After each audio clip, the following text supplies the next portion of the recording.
لیکن اس کے بعد ان کی تاریخ میں ایک دور وہ آیا جب حضرت مسیح علیہ السلام ان میں مبعوث کیے گئے۔ یہ 1400 سالہ تاریخ کا کلائمیکس ہے یہود کی۔ جب کتاب انہیں دی گئی تھی تورات حضرت موسیٰ کے ذریعے، وہ 1400 قبل مسیح کا واقعہ ہے۔ اس وقت سے لے کر اللہ کا وہ فضل ان پر ہوا کہ کوئی ایک لمحہ ایسا نہیں آیا 1400 برس میں کہ ان کے ہاں کوئی نہ کوئی نبی موجود نہ ہو۔ یہ تار ٹوٹا ہی نہیں، 2 سے شروع ہوا، موسیٰ ہارون علیہ السلام، اور 1400 برس کے بعد پھر آخری 2 ہیں، عیسیٰ اور یحییٰ علیہ السلام، یوں سمجھ لیجئے۔ اور اس کے درمیان یہ تار ہے، اور اس تار میں کوئی ایک لمحہ ایسا نہیں آیا کہ کوئی نبی موجود ہو۔ اس میں اتار چڑھاؤ بہت سے آئے ہیں، اس کا وہ میرا موضوع نہیں ہے اس وقت۔ قبل مسیح کی تاریخ جو ہے وہ میرا موضوع نہیں ہے۔ قرآن مجید میں سورہ بنی اسرائیل کے پہلے رکوع میں اس کا تذکرہ موجود ہے۔ وَقَضَيْنَا إِلَىٰ بَنِي إِسْرَائِيلَ فِي الْكِتَابِ لَتُفْسِدُنَّ فِي الْأَرْضِ مَرَّتَيْنِ وَلَتَعْلُنَّ عُلُوًّا كَبِيرًا، 2 مرتبہ ان پر عذاب کے کوڑے برسے، پہلے اشوریوں کے ذریعے سے جو شامی تھے، سیرینز اشوری کہلاتے ہیں، پھر بابلیوں کے ذریعے سے یعنی عراقیوں کے ذریعے سے، بیبیلونیا نام تھا عراق کا پہلے، ان پر بہت بڑی بڑی تباہیاں آئیں، اللہ تعالیٰ کی طرف سے عذاب آئے۔ اس کے بعد پھر دوسرے دور میں دوسرا اقتدار کا دور آیا، خرمستیاں بڑھ گئیں، تو پہلے گریکس کے ذریعے سے، یونانیوں کے ذریعے سے، اور پھر رومیوں کے ذریعے سے انہیں پسوایا گیا۔ یہ دور گزر چکے تھے ان پر، 2 عروج کے دور اور 2 زوال کے دور۔ میری چھوٹی سی کتاب ہے تنظیم اسلامی کا تاریخی پس منظر، 6-7 روپے کی ہوگی، اس کو آپ دیکھیں گے تو اس میں اس کا پورا نقشہ آپ کو مل جائے گا۔ ویسے تو یہ کہ میری جو ذرا بڑی کتاب ہے سابقہ اور موجودہ مسلمان امتوں کا ماضی، حال اور مستقبل، اس میں میں نے ان معاملات پر بڑی تفصیل سے بحث کی ہے۔ بہرحال یہ جو دور تھا ان کا 1400 سالہ، وہ اونچ نیچ سے ہوتا ہوا جب آیا ہے حضرت مسیح کی بعثت پر، تو ان کی شرارت کی انتہا یہ ہو گئی کہ اللہ تعالیٰ نے مسیح کو رسول بنا کر بھیجا، رسولاً الی بنی اسرائیل۔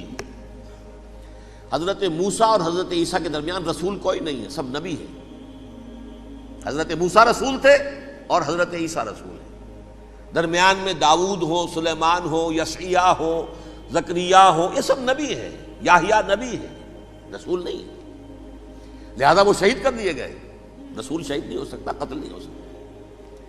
لیکن عیسیٰ اور موسیٰ کے درمیان 1400 برس ان کے جو ہیں، اس کا کلائمیکس ہے حضرت مسیح علیہ السلام کی بعثت، اور حضرت مسیح علیہ السلام کو جسے اللہ نے اپنی روح قرار دیا، روح منہ، کلمتہ القاہا الی مریم، اللہ کا کلمہ، عظیم ترین معجزات۔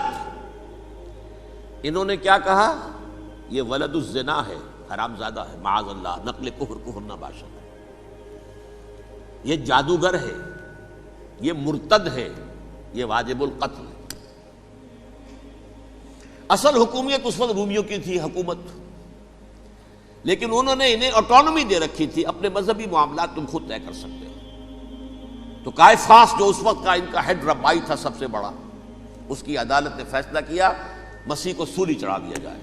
پائلیٹس پونٹس، اس کے پاس ان کی ازداش پہنچ گئی، یہ ہمارا مجرم ہے مذہبی، یہ مرتد ہے، یہ کافر ہے، یہ جادوگر ہے، یہ واجب القتل ہے، اسے قتل کرو، سولی چڑھا دو۔ خیر وہ لمبی بات ہو جائے گی، اس نے تو اپنے ہاتھ دھوئے کہ صاحب ہمارے پاس کوئی جرم نہیں ہے اس کے خلاف، تم کہتے ہو تو ٹھیک ہے، سولی چڑھا دیتے۔ یہ دوسری بات ہے کہ اللہ نے حضرت مسیح کو اٹھا لیا آسمان پر، ان کی جگہ وہ شخص سولی چڑھا جس نے غداری کر کے گرفتار کروایا تھا، جوڈاس اسکیریوٹ، اس کی شکل اللہ نے بدل دی حضرت مسیح کی سی، اور حضرت مسیح کو فرشتے اٹھا کے اوپر لے گئے، وہ زندہ آسمان پر اٹھا لیے گئے۔ اور یہ ساری تفاصیل نہ قرآن میں ہے نہ حدیث میں ہے، یہ انجیل میں ہے، لیکن انجیل کون سی؟ برنباس کی انجیل، gospel of the Lord according to Saint Barnabas. یہ حواریین مسیح میں سے تھے، لیکن عیسائی ان کو تسلیم نہیں کرتے، ان کی بائبل کو صحیح نہیں مانتے، کینونیکل نہیں مانتے۔ 100 انجیلیں تھیں، 104 تھیں، جن میں سے 4 چنی ہیں انہوں نے، یہ بتی اور جان اور مرکس مارکس، یہ ہے تو یہ 4 انجیلیں ہیں، انہوں نے تسلیم کی کہ یہ کینونیکلز ہیں، یہ تو ہیں حقیقی، باقی جو ہیں 100 اس کو وہ تسلیم نہیں کرتے۔ ان میں سے ایک ہے یہ برنباس، اس میں یہ تفصیل ہے کہ اللہ تعالیٰ نے اس شخص کی، جیوڈاس کی، یہودا جیوڈاس اس کو انگریزی میں کہتے ہیں، اس کی شکل بدل دی حضرت مسیح کی سی، وہ گرفتار ہوا، وہ سولی چڑھا۔ وہ غدار تھا، غداری کی سزا اسے ملنی تھی، وہ مل گئی۔ حضرت مسیح کو فرشتے 4 اٹھ رہے ہیں، جس کوٹھڑی میں حضرت مسیح مقیم تھے، ایک باغ کے اندر روپوش تھے، اس کی چھت پھٹی ہے، 4 فرشتے آئے ہیں، حضرت مسیح کو اٹھا کر لے گئے ہیں، چھت برابر ہو گئی ہے، اس کے بعد وہ شخص پکڑا گیا۔ بہرحال حضرت مسیح کو اللہ نے اٹھا لیا آسمان۔ لیکن وہ دن ہے کہ اس قوم کو اب مغضوب علیہم قرار دے دیا گیا۔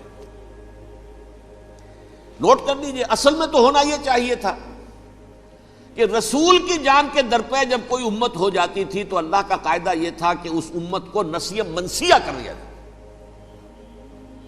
حضرت نوح کی قوم کو ختم کیا یا نہیں؟ حضرت ہود کی نگاہوں کے سامنے قوم عاد برباد کی گئی یا نہیں؟ حضرت صالح کی نگاہوں کے سامنے قوم سمود برباد ہوئی، یہ اللہ کا قاعدہ رہا۔ سدوم اور عمورہ کی بستیاں حضرت لوط علیہ السلام جہاں بھیجے گئے، مدین کا علاقہ جہاں حضرت شعیب بھیجے گئے، آل فرعون جن کی طرف موسیٰ کو بھیجا گیا، سب ہلاک کر دیے گئے۔ کیونکہ رسولوں کے بارے میں اللہ کا نبیوں کے بارے میں یہ بات نہیں ہے۔ نبی آیا، اس نے دعوت دی، جس نے مان لیا اچھا کیا، اپنے لیے اچھا کیا، نہیں مانا اس کی اپنی جو ہے عاقبت برباد ہو گئی۔ دنیا میں کوئی فیصلہ اس کا نہیں ہوتا، لیکن رسولوں کا معاملہ یہ ہوتا ہے کہ دنیا میں وہ اللہ کی عدالت بن کر آتے ہیں، مانو گے تو بچو گے، نہیں مانو گے ہلاک ہو جاؤ۔ تو اس اعتبار سے وہ مستحق تو ہو چکے تھے اس کے کہ انہیں ہلاک کر دیا جائے۔ اب اللہ کی کوئی خصوصی مشیت ہے، اس میں کیا حکمت ہے، وہ ہے ایک حکمت، میں بعد میں اگر وقت ہوا تو بتاؤں گا۔ فیصلہ یہ کیا اللہ نے کہ حضرت مسیح کو تو اٹھا لیا زندہ، اور ان کی رسی ابھی مزید دراز کر دی کہ ان کو ابھی مہلت دے دی کہ تمہیں آخری استیصال، جس کو عذاب اکبر کہتا ہے قرآن، سورہ سجدہ جو حضور ہر جمعے کی پہلی رکعت میں فجر میں پڑھتے تھے، وَلَنُذِيقَنَّهُم مِّنَ الْعَذَابِ الْأَدْنَىٰ دُونَ الْعَذَابِ الْأَكْبَرِ لَعَلَّهُمْ يَرْجِعُونَ۔ چھوٹے چھوٹے عذاب اور ایک بڑا عذاب، جبکہ قوم بالکل برباد، نسیم منسیہ، کأن لم یغنوا فیہا، ایسے ہو جائیں جیسے کوئی تھے ہی نہیں آباد یہاں۔ لا یرا الا مساکنہم، اب ان کے مسکن نظر آتے ہیں، مکین نظر نہیں آتے۔ یہ عذاب اکبر جو ہے وہ ان پر نہیں آیا، حالانکہ وہ مستحق ہو گئے تھے اسی وقت۔ اس کو یوں سمجھیے کہ کسی شخص کو پھانسی کا حکم تو ہو جائے، ایگزیکیوشن نہیں ہوتا ہے، کئی سال گزر جاتے ہیں پڑے ہوئے، اور معاملات جو ہیں وہ چلتے رہتے ہیں۔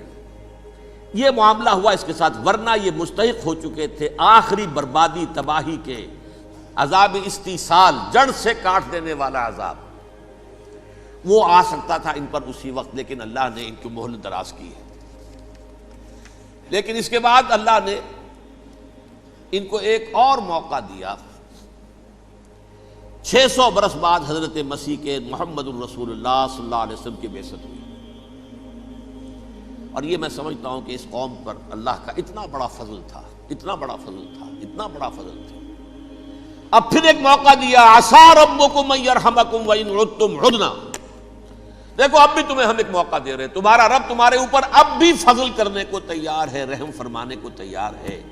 ان ھذا القرآن یہدی للتی ہی اقوم، اس قرآن کے سائے میں آ جاؤ، یہ شاہدرا ہے ہدایت میں آنے کا، اس میں داخل ہو جاؤ، محمد کی تصدیق کرو صلی اللہ علیہ وسلم، دامن محمدی میں آ جاؤ، اب بھی ہم تمہارے گناہ بخش دیں۔ لیکن نہیں، اس قوم نے حضرت محمد صلی اللہ علیہ وسلم کی دشمنی کی کمر کس لی، اور اب یوں سمجھیے اس تاریخ سے لے کر آج تک یہ گٹھ جوڑ ہے۔ ظاہر بات ہے کہ ابلیس کا بھی اصل دشمن اب کون ہے، یا ہدف کون ہے، ٹارگٹ کون ہے؟ جنہوں نے محمد کو نہیں مانا صلی اللہ، وہ تو ہے ہی جہنمی، ان پر کوئی اور محنت کرنے کی ضرورت کیا ہے؟ سمجھ گئے میری بات؟ حضور کی بعثت کے بعد جنہیں حضور کو رد کر دیا، ان پر ایمان نہیں لائے، وہ کون ہے؟ کافر، وہ جہنمی ہے ہی ہے، لہذا اس کے اوپر کوئی محنت صرف کرنے کی ابلیس کو ضرورت نہیں ہے۔ اس کا اصل ٹارگٹ امت محمد ہے صلی اللہ علیہ وسلم۔ وہ ساری نوع انسانی کی دشمنی اب آ کر مرکوز ہو گئی ہے امت محمد صلی اللہ علیہ وسلم کی دشمنی پر۔ اور اسی طرح یہود کا معاملہ، اگرچہ ویسے پوری نوع انسانی کے دشمن ہیں، انہیں حیوان سمجھتے ہیں، ان کی جان مال اپنے لیے مباح سمجھتے ہیں، جس طرح چاہیں لوٹے کھسوٹے کھائیں پیئے انہیں، لیکن اب ان کی بھی دشمنی کا سب سے بڑا مرکز امت محمد۔ کیوں؟ وہی تکبر اور حسد، وہی بیماریاں۔ انہیں تکبر یہ ہو گیا تھا کہ 2000 سال سے یہ نبوت ہماری میراث، ہماری جاگیر، بنو اسرائیل کے اندر سینکڑوں نبی آئے، 3 کتابیں اللہ نے ہمیں عطا کی، یہ کہاں سے آ گیا محمد صلی اللہ علیہ وسلم؟ معاذ اللہ ثم معاذ اللہ، یہ امیین میں سے، یہ جنٹائلز میں سے، یہ گوئنز میں سے، یہ حقیر ان پڑھ، کہاں ہم کہاں یہ نہیں تسلیم کریں گے۔ حالانکہ قرآن کہتا ہے یعرفونہ کما یعرفون ابناہم، ان کے علماء ایسے پہچانتے تھے حضور کو جیسے اپنے بیٹوں کو پہچانتے ہیں کہ یہ آخری نبی ہیں، لیکن تکبر اور حسد کی آگ میں جل اٹھے۔ اب ان کے بھی دشمنی کس سے ہے؟ محمد اور امت محمد صلی اللہ علیہ وسلم۔ یہ گٹھ جوڑ ہے۔ اب دیکھیے، یہ ہے میری گفتگو کا اب تک کی گفتگو کا حاصل، یہ گٹھ جوڑ، ایک غیر مرئی دنیا، انویزیبل دنیا کا ابلیس لعین اور جنات میں سے اس کے لشکری فوج،